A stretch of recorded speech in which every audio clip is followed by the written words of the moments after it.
Salam otak sehat, salam Dr. Joy. Sahabat, sakit saraf kejepit itu tidak hanya mengenai pada orang yang sudah di atas 40 tahun. Namun anak muda juga bisa terkena saraf kejepit. Biasanya penyebabnya adalah cedera olahraga ataupun karena kecelakaan, mungkin kecelakaan lalu lintas ataupun kecelakaan rumah tangga seperti terjatuh atau terpeleset.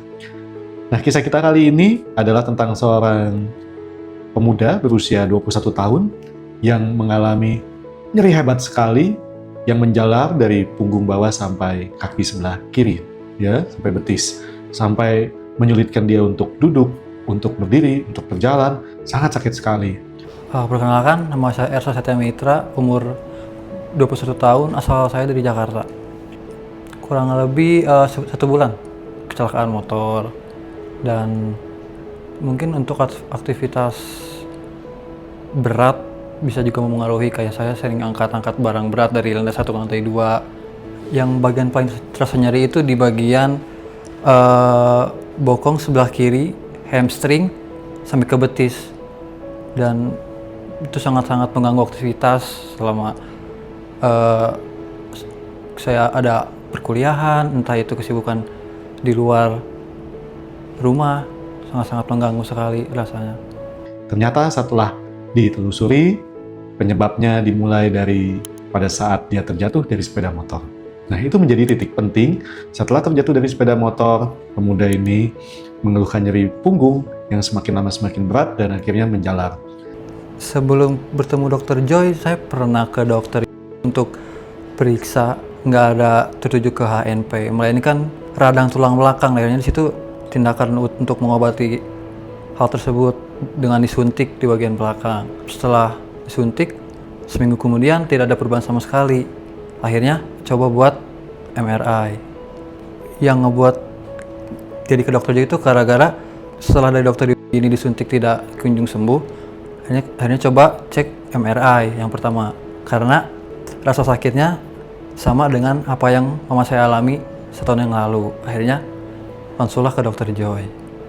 Mama saya juga sempat ada orang yang nabrak dari belakang. Akhirnya mama konsul ke Dr. Joy, dan di situ emang ada indikasi saraf kejepit di L4 L5.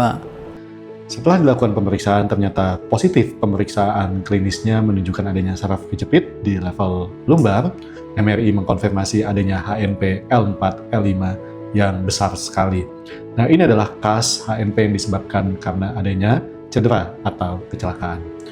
Nah, untuk tata laksana pasien dengan HNP yang besar sekali ini, mau nggak mau harus dilakukan tindakan disektomi. Yang kita pilih adalah tindakan microdiscectomy untuk bisa membebaskan sarafnya dengan betul-betul lapang.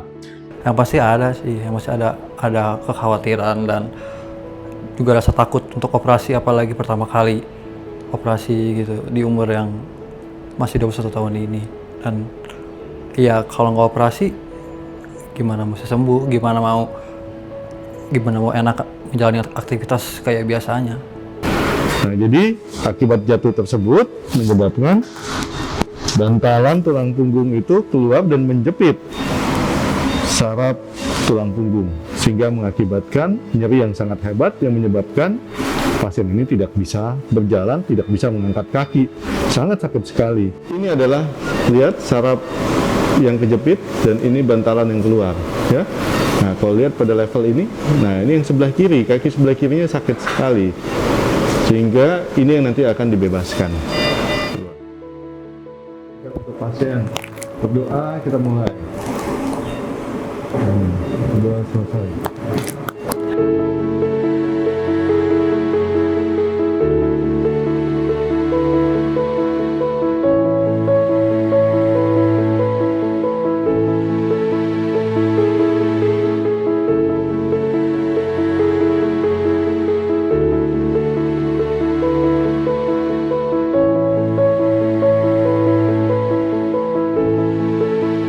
kita sudah menyelesaikan operasi kita untuk mendekompresi saraf L4, L5-nya. Jadi memang saraf L5-nya itu betul-betul mengalami iritasi dan penekanan.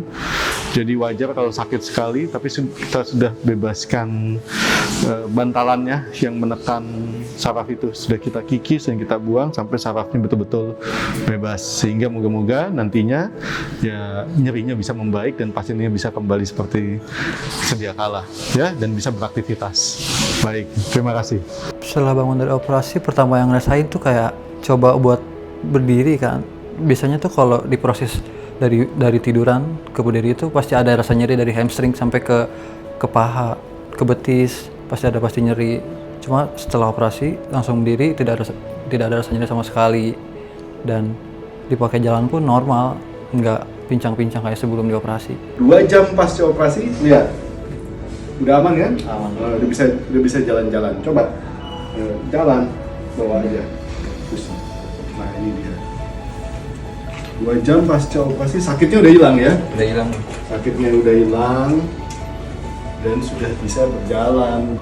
Rasanya kayak balik normal seperti biasa, kayak nggak pernah ngerasain sakit HNP. Kayak pokoknya sakit yang ngerasain sebulan yang lalu tuh kayak udah hilang itu aja, kayak bener-bener lupa rasanya sakit di bagian hamstring dan sampai betis. Kemana? Pulang lah. Emang udah sehat? Sehat. Bisa jalan. Dan besoknya dia sudah bisa siap pulang ke rumah. Dia bilang katanya, wah sakitnya sudah hilang, nggak mau lama-lama di rumah sakit dan mau pulang. Nah itu adalah suatu hal yang sangat menggembirakan, karena kita bisa menolong anak muda ini untuk bisa kembali beraktivitas dan tentu saja meraih prestasi. Jalan pun kayak enak, duduk nyaman, tiduran nyaman. Pokoknya rasa sakit itu hilang, dan makan udah hampir nggak ingat rasa sakitnya kayak gimana. Kesannya sih Dr. Joy humble banget dari awal pertama nanya soal kayak sakit HNP kayak gitu-gitu, sampai pas mau tindakan pun beliau humble, beliau baik, kayak semuanya hal yang saya takutin mau operasi itu ditenangin sama beliau, kayak oke, aman, nggak ada apa-apa. Beliau juga profesional dalam melakukan tugasnya. Untuk yang penderita HNP, jangan takut buat operasi atau buat periksa MRI dan segala macam. Demikian cerita kita kali ini. Salam otak sehat, salam Dr. Joy. Berobat di Indonesia aja.